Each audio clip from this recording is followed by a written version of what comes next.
قرآن حکیم کے حوالے سے ایک بڑی کریٹیکل آیت ہے.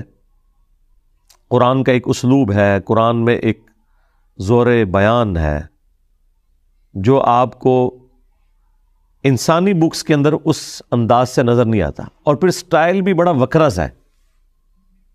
اس کا سٹائل کتابوں والا نہیں ہے. کتابیں جب بھی لکھی جاتی ہیں نا تو وہ ایک دباچہ بنتا ہے، پھر اس کے بعد آہستہ آہستہ سٹوری بلڈ کی جاتی ہے اور پھر کنکلوڈ ہوتا ہے.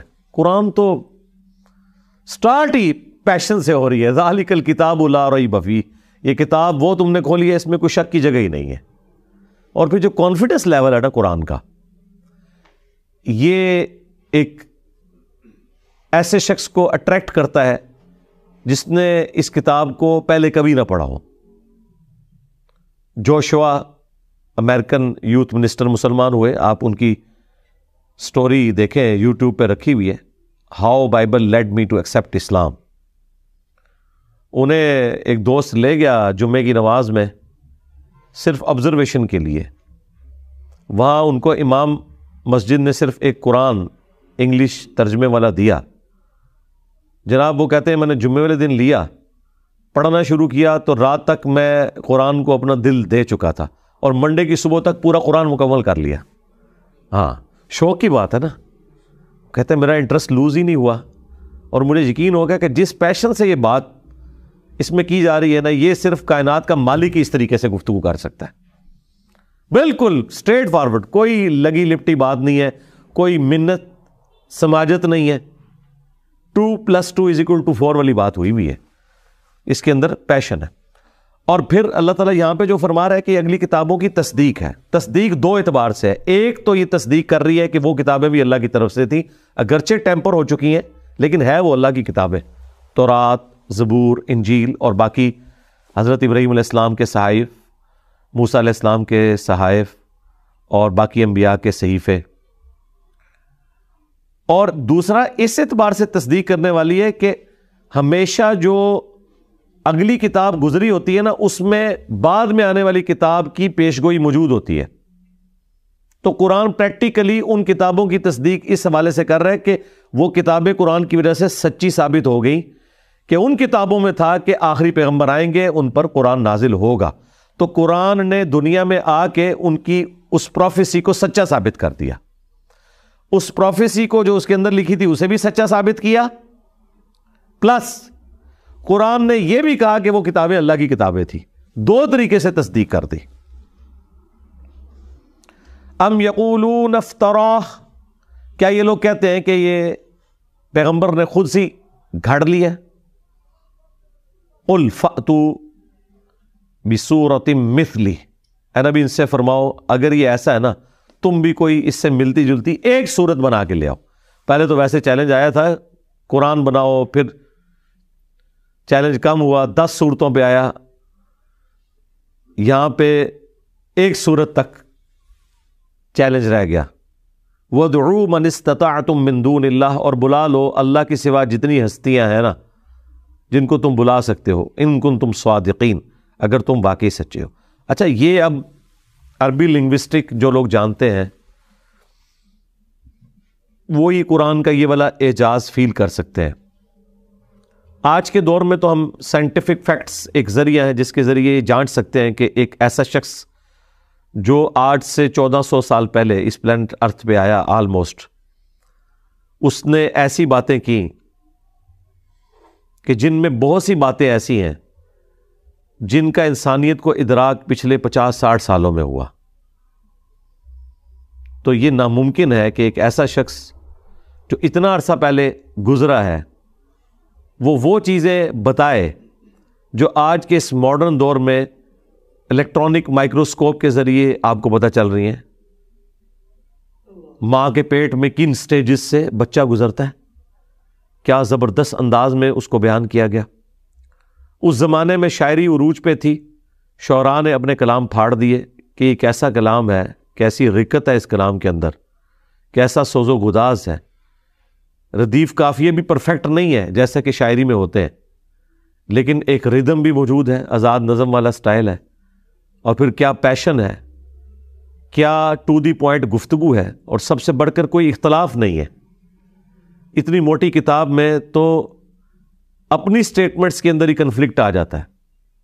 پھر کئی پیش گوئیاں جو قرآن نے کی وہ بعد میں پوری بھی ہو گئی. جس طرح سورہ روم میں آیا کہ عنقریب رومی دوبارہ سے غالب آ جائیں گے پرشینز کے اوپر 10 سالوں کے اندر اندر، اور وہ آ بھی گئے. تو اس طرح کی کئی چیزیں. تو اللہ تعالیٰ فرما رہا ہے کہ اگر تم سچے ہو تو اللہ کے سوا جتنی ہستیاں ہیں نا انہیں پکار لو ان کنتم صادقین، اگر تم واقعی سچے ہو. بل کذبوا بما لم یحیطوا بعلمہ، بلکہ انہوں نے تو جھٹلا دیا اس چیز کو جس کا یہ اپنے علم سے احاطہ نہیں کر سکے. ولما یأتہم تأویلہ، جبکہ ان کے پاس اس کا انجام آ چکا تھا. یعنی وہی بات ہے کہ انہوں نے اپنے علم کو پازیٹیولی یوز کرنے کی بجائے مذاق اڑانا شروع کر دیا. اب دیکھ لیں خالد ابن ولید کے جو والد تھے ولید ابن مغیرہ، اتنے انٹیلیجنٹ آدمی تھے. ان کے بارے میں سورہ المدثر میں آتا ہے، یعنی وہ اس رزلٹ پہ پہنچ چکے ہوئے تھے کہ یہ کوئی عام کلام نہیں ہے. اس کے باوجود ضد اور ہٹدرمی کی اور اینڈ پہ یہ کہہ دیا کہ یہ ایک جادو ہے جو چلتا آ رہا ہے، اپنے دل کو جھوٹی تسلی دینے کے لیے. حالانکہ قرآن حکیم میں جو پیشن تھا ان کے ساتھ کے لوگوں نے ان چیزوں کو ایکسیپٹ بھی کیا. تو اللہ تعالیٰ فرما رہا ہے کہ یہ اپنے علم سے احاطہ نہیں کر سکے، جبکہ ان کے پاس آ گیا قرآن، یعنی اگلی کتابوں کی تصدیق کرتا ہوا بھی اور پھر اپنے انداز گفتگو سے اپنا آپ منواتا ہوا. کذالک کذب الذین من قبلہم، اس طریقے سے ان سے پہلے لوگوں نے بھی جھٹلایا اپنے وقت کے پیغمبروں کو، ان کی وحی کو. فانظر کیف کان عاقبۃ الظالمین، تو دیکھو پھر ہم نے ان ظالموں کے ساتھ کیا سلوک کیا. اور وہ مشرکین عرب کو پتہ تھا جب وہ شام تجارت کے لیے جایا کرتے تھے تو ان کھنڈرات سے گزرتے تھے جن میں وہ قومیں آباد تھیں، عاد اور سمود، جو پیغمبروں کی نافرمانی کرنے کے سبب تباہ و برباد کر دی گئی. ومنہم من یؤمن بہ، اور ان میں سے کچھ ایسے ہیں جو اس پر ایمان لائیں گے. ومنہم من لا یؤمن بہ، اور کچھ ایسے بھی ہوں گے جو ایمان نہیں لائیں گے. وربک اعلم بالمفسدین، اور تیرا رب خوب جانتا ہے کون فسادی ہے.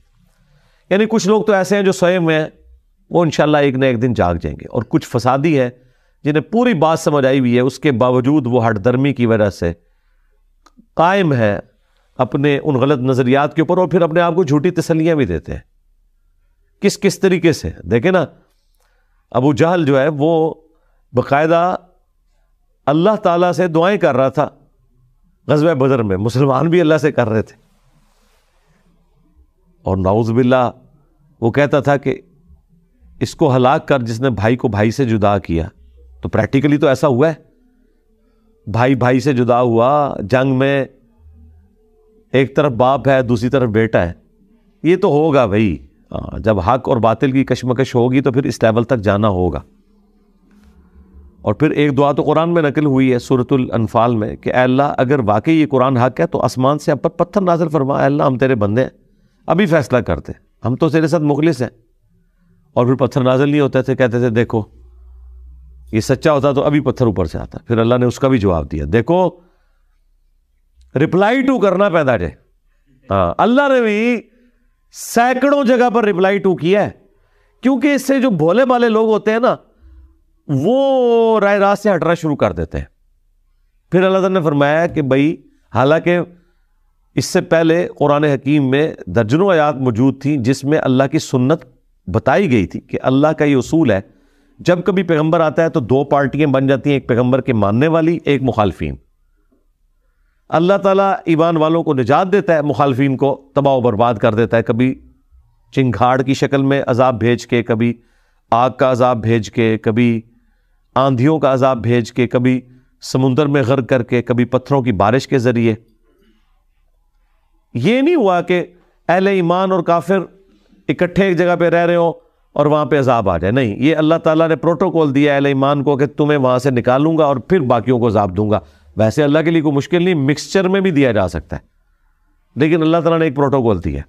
اور وہ پھر آیت 7 نازل ہوئی سورۃ الانفال میں کہ اے نبی جب تک آپ ان میں موجود ہیں نا اللہ انہیں عذاب نہیں دے گا جب تک اہل ایمان کو ان خبیثوں سے الگ نہیں کرتا. اور پھر الگ کیا، ہجرت مدینہ کروائی، جس طرح موسیٰ علیہ السلام کے ماننے والوں کو مصر سے نکالا اور فرعونیوں کو اپنے محلات سے نکال کے ڈبویا جھیل کے اندر، بس ان کی یہ جھیل غزوہ بدر کا میدان بنا۔ مسلمان تو مدینہ شریف آ گئے، یہ ان کا پیچھا کرتے ہوئے آئے، جس طرح فرعونیوں نے پیچھا کیا تھا موسیٰ علیہ السلام، ان کے 6 لاکھ کا جو لشکر تھا اس کا، اور اللہ تعالیٰ نے اس سمندری جھیل کے اندر انہیں تباہ و برباد کیا۔ تو یہاں پہ بھی عذاب استیصال کی پہلی قسط غزوہ بدر کی شکل میں ان پر آئی۔ وَرَبُّكَ أَعْلَمُ بِالْمُفْسِدِينَ، اور تیرا رب خوب جانتا ہے فساد کرنے والوں کو۔